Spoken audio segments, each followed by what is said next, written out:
모두들 기도해 주시고 걱정해 주신 덕분에 제가 어제 새벽보다 목소리가 좀 나아졌습니다.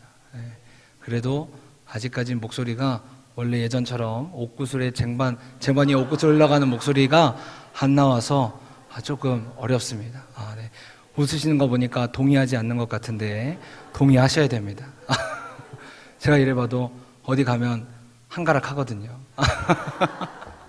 아무튼 기도해 주시고 걱정해 주셔서 너무나 감사합니다. 오늘 본문을 가지고 성경이 무엇을 말하느냐라는 제목으로 함께 말씀을 나누려고 합니다. 우리는 지난 시간 로마서 3장을 통해서 우리 모두가 죄 아래 있음을 살펴보았습니다. 그래서 성경은 우리 모두가 하나님 앞에서 다 죄인이며 또 하나님 앞에서 우리 모두는 의인이 없다라고 분명하게 성경은 말하고 있습니다. 그런데 바울은 오늘 본문 4장을 통해서 죄인인 우리가 하나님 앞에서 하나님의 전적인 은혜로 변화를 겪었다라고 말하고 있습니다. 이에 따라 오늘 본문 3절은 성경이 우리에게 무엇을 말하느냐라는 그 선포를 통해서 죄인인 우리가 하나님 앞에서 어떠한 존재로 변화를 받고 또 어떠한 은혜를 입었는지에 대해서 말해주고 있습니다. 그렇다면 하나님께서는 오늘 본문을 통해 우리에게 무엇을 말하고 계실까요? 이런 질문을 가지고 오늘 말씀을 살펴보려고 합니다. 먼저 하나님께서는 우리 모두가 전적인 하나님의 의를 경험한 사람이라고 말하고 있습니다. 여러분, 우리의 뜻이 아무리 선하고 좋다고 할지라도 그것이 하나님의 말씀 위에 서 있지 않으면 그것은 참되다고 할 수가 없습니다. 왜냐하면 참된 것은 오직 영원하신 하나님으로부터 나온 것이기 때문입니다. 그래서 우리가 지금은 주님을 믿는다고 고백하고 주님을 따른다고 하지만 만약에 우리가 하나님의 말씀 가운데 떠나게 된다면 우리는 세상에 믿지 않은 사람들과 비교해서 조금도 나을 것이 없다는 것을 우리의 매일의 삶의 터전에서 그 현장에서 경험하기도 합니다. 따라서 우리는 오직 하나님의 말씀 위에 굳건히 세워져서 우리의 믿음을 지켜야만 합니다.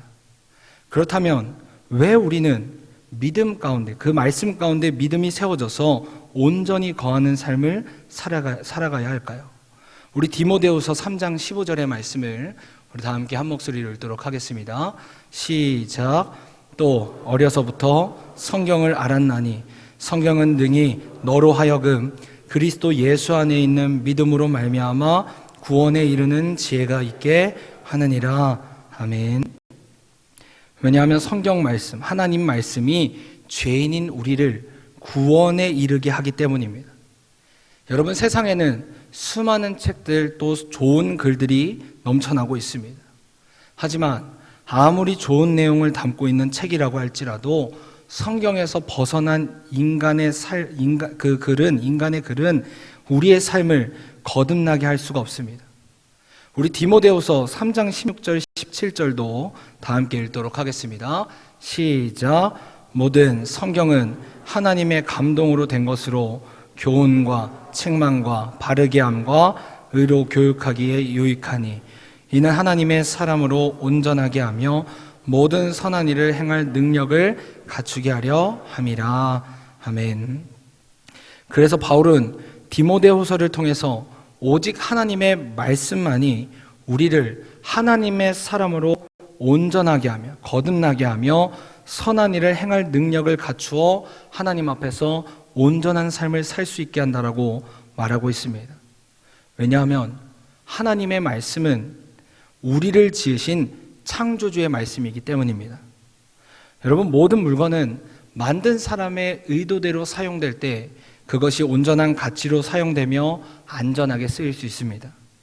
그래서 시편 기자 역시 우리를 지으신 하나님의 말씀이 우리의 빛이 되시고 우리의 길이 되신다라고 고백하고 있습니다. 그래서 우리는 아무리 세상이 급변한다고 할지라도 혼탁하다고 할지라도 하나님 말씀 안에 굳게 서 있기만 한다면 세상 가운데서 온전히 변화된 삶을 경험할 수 있게 된다는 것입니다. 우리가 계속해서 현재 경건의 시간을 하고 있는 이유 역시 세상 가운데서 하나님의 말씀을 가까이 하여서 우리를 지으신 창조주 하나님께서 원하시는 모습대로 살기 위함입니다. 그래서 우리는 세상에서 믿음을 잃지 않고 살아가기 위해서 매일매일 말씀으로 우리의 영적 근육을 기르는 일들을 행하고 있다는 것입니다. 그래서 바울은 오늘 본문 1절과 2절의 말씀을 통해 하나님의 말씀 가운데 굳게 서서 하나님의 전적인 은혜로 구원을 경험한 죄송합니다. 하나님의 구원을 경험한 사람으로서 우리가 너무나도 잘 알고 있는 아브라함을 이야기하고 있습니다. 우리 오늘 본문 1절과 2절의 말씀 다 함께 읽도록 하겠습니다. 시작.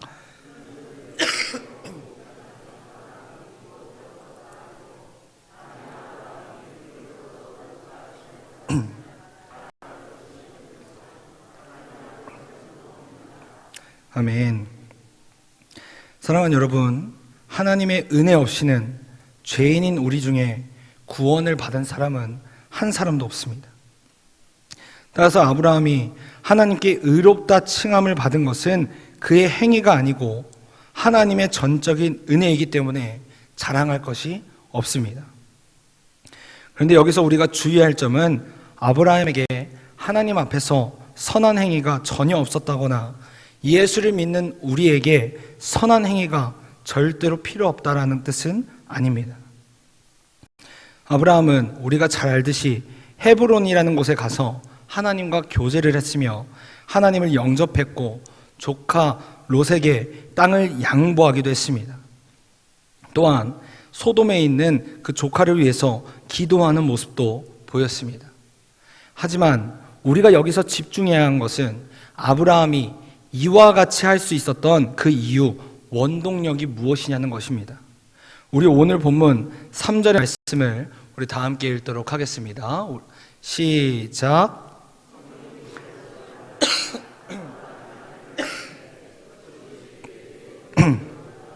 되었느니라. 아멘.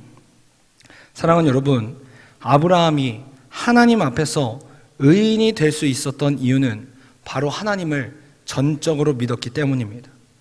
우상을 섬기던 아브라함을 하나님께서 먼저 찾아가셨고 아브라함은 그 하나님을 전적으로 믿음으로써 의롭다는 은혜를 경험할 수 있었습니다.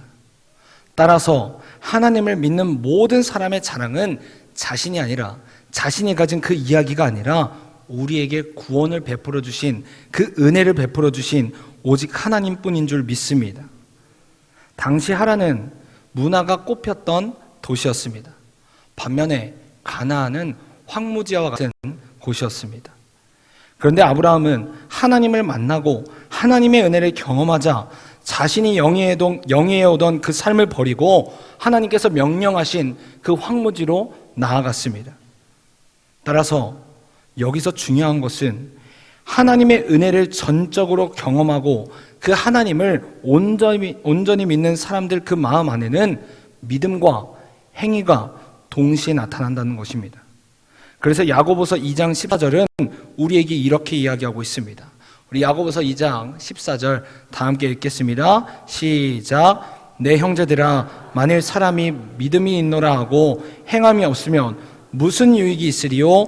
그 믿음이 능히 자기를 구원하겠느냐? 아멘.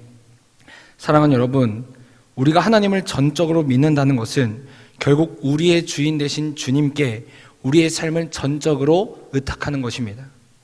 그리고 전적으로 나의 삶을 맡기는 그 믿음의 사람은 마치 아브라함이 하란에서 가나안으로 삶의 방향을 변화시켰던 것처럼 그 방향을 전환할 수밖에 없다라는 것입니다.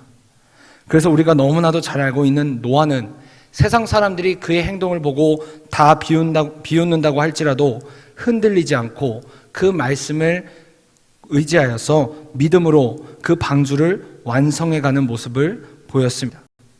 다니엘 역시 하나님을 향한 그 믿음을 지키기 위해서 자신의 몸이 사자굴에 던져지는 것도 두려워하지 않았습니다. 이와 같이 하나님을 전적으로 믿는 사람들은 그들의 삶을 통해 하나님을 믿는 믿음을 보였다는 것입니다. 따라서 우리가 우리 주님을 믿는다면 우리의 믿음이 단순히 우리의 입술의 고백에서 끝나는 것이 아니라 주님께 우리의 삶을 의탁하는 모습까지 드러나야 한다는 것입니다. 그러므로 바라기는 우리 모두가 날마다 하나님의 전적인 은혜를 경험하여 그 은혜를 자랑하고 우리의 삶으로 살아계신 하나님을 증거할 수 있길 간절히 바랍니다. 그리하여 우리의 모든 삶 가운데 하나님의 은혜가 흘러나갈 수 있길 간절히 원합니다. 두 번째로, 하나님께서는 우리가 복을 받은 존재라고 말씀하고 계십니다. 사람들은 흔히 돈, 명예, 권력 등이 있으면 행복할 것이라고 생각하게 됩니다. 그런데 미국의 한 조사된 자료를 보면 미국에서 정신과 의사들이 가장 많이 개업하는 곳이 미국 가운데 비버리 힐스라는 곳이라고 합니다. 이곳의 인구가 약 3만 5천 명인데 이 동네의 정신과 의사가 무려 약 200여 명이 된다고 합니다. 그런데 이곳에 어떤 사람들이 살고 있냐면 바로 세계에서 가장 유명한 배우들이 살고 있습니다. 다시 말해 이곳의 정신과가 성업한다는 것은 결국 그들의 생활과 그들의 결혼, 유명인의 삶이 그만큼 행복하지 못한다는 것을 뜻합니다. 이처럼 인기, 돈, 명예, 아름다움은 우리에게 있어서 행복의 절대적 조건이 될 수 없다는 것입니다. 그럼에도 불구하고 많은 사람들은 이러한 것들을 여전히 원하고 있고 행복의 척도라고 생각하고 있습니다. 그러나 사랑하는 여러분, 행복은 절대로 옆에서 오지 않습니다. 우리 옆에서 주어지는 행복은 영원하지 않을 뿐더러 언젠가는 깨지는 행복이고 맙니다. 참된 행복은 바로 시작부터 끝까지 행복이어야만 합니다. 그렇다면 성경은 참된 행복에 대해서 어떻게 이야기하고 있을까요? 성경은 우리에게 참된 행복은 위로부터, 바로 하나님으로부터 내려온다라고 분명하게 말하고 있습니다. 즉, 행복이라는 것은 옆으로부터 세상과의 관계 안에서 우리에게 찾아오는 것이 아니라 오직 위로부터 하나님과의 관계 안에서 우리에게 주어진다라고 말하고 있다는 것입니다. 그래서 오늘 본문 9절은 하나님께 내려온 이 복이라고 우리에게 말하고 있습니다.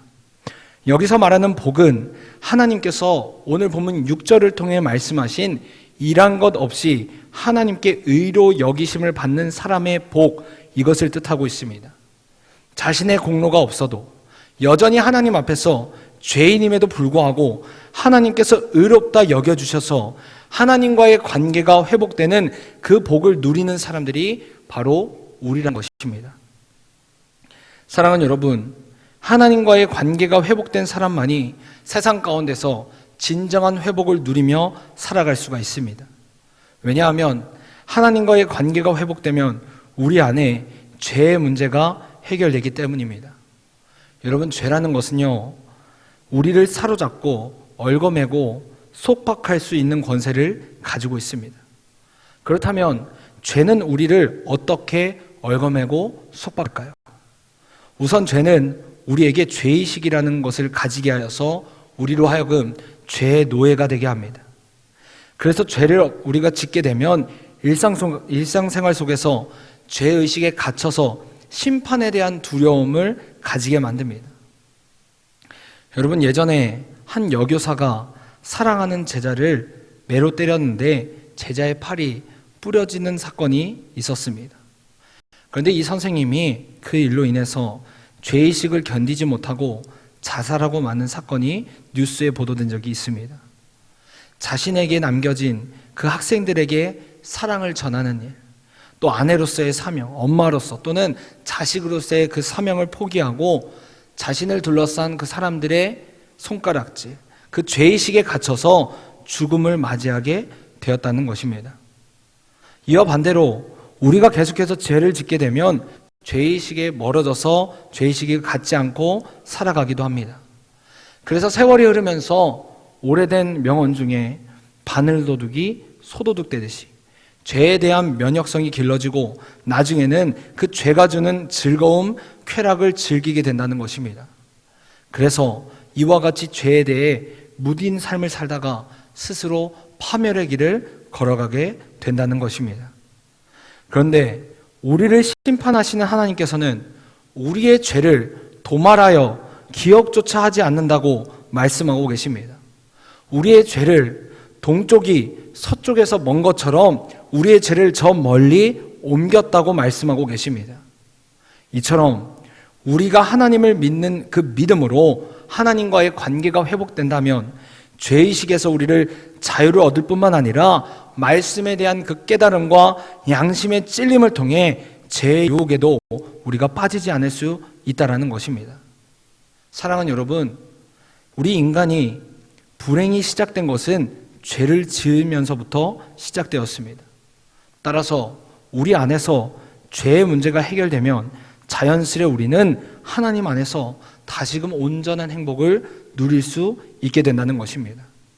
또한 우리는 하나님과의 관계가 회복되면 죽음의 공포로부터 자유를 얻을 수 있기 때문에 행복할 수 있습니다.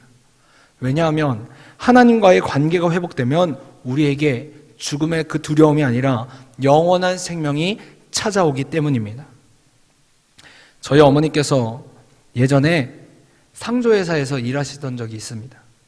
그때 어머니께서 저에게 해주셨던 말씀이 있는데 예수님을 믿고 돌아가신 분들과 아닌 분들의 표정부터가 다르다는 것이었습니다. 예수님을 믿고 소천하신 분들의 그 표정부터가 밝고 옅은 미소를 띠는데 반해 그렇지 않은 분들은 얼굴을 찡그리기도 하고 인상을 쓰시는 분들도 있다라는 소리를 어릴 때 들었던 기억이 있습니다.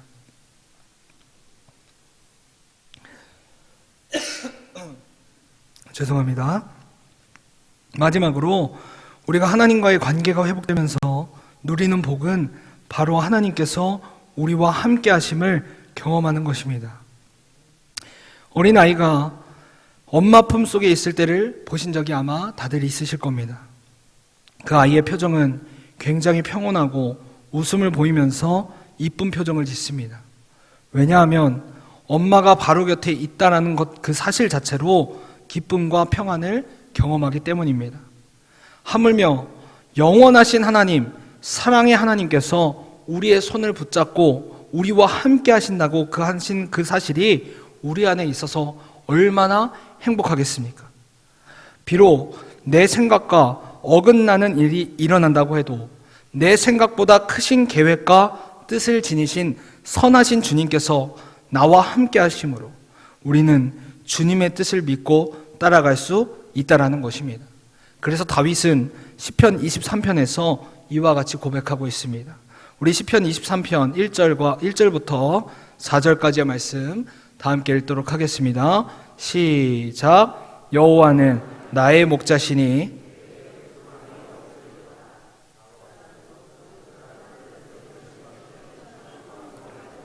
인도하시는도다. 내 영혼을 소생시키시고 자기 이름을 위하여 의의 길로 인도하시는도다. 내가 사망의 음침한 골짜기로 다닐지라도 해를 두려워하지 않을 것은 주께서 나와 함께 하심이라. 주의 지팡이와 막대기가 나를 안위하시나이다. 아멘. 그러므로 사랑하는 여러분, 바라기는 우리 모두가 영원히 우리와 함께 하시는 하나님만을 전적으로 믿음으로써 하나님께서 우리에게 주신 그 참된 행복, 참된 복을 누리면서 살아갈 수 있길 간절히 원합니다. 그리하여 우리의 삶을 하나님께 전적으로 의탁하며 하나님께서 사용하시는 도구가 되어서 하나님께서 책임져 주시는 그 인생을 살아갈 수 있길 간절히 바랍니다. 이와 같이 우리는 하나님께 전적인 은혜를 경험한 사람들입니다. 그리고 우리가 이처럼 은혜를 자랑하며 우리의 삶으로서 하나님을 증거하며 살아갈 때 하나님께서는 우리 삶 가운데 드러나셔서 하나님의 역사하심을 경험케 하실 것입니다. 그러므로 사랑하는 여러분, 바라기는 우리 모두가 날마다 하나님께서 우리에게 주신 그 은혜를 기억하고 감사하여서 하나님께 영광을 올려드리는 삶, 우리의 입술 가운데 찬양이 끊이지 않는 삶이 될 수 있길 간절히 소망합니다. 날마다 우리의 삶을 온전히 주님께 내어드려서 하나님께서 마음껏 사용하시는 하나님의 일꾼이 될 수 있길 간절히 소망합니다. 그리하여 다윗처럼 우리 모두가 하나님의 마음에 맞는 사람이 되어서 하나님께 칭찬받는 사람이 될 수 있길 간절히 소망합니다.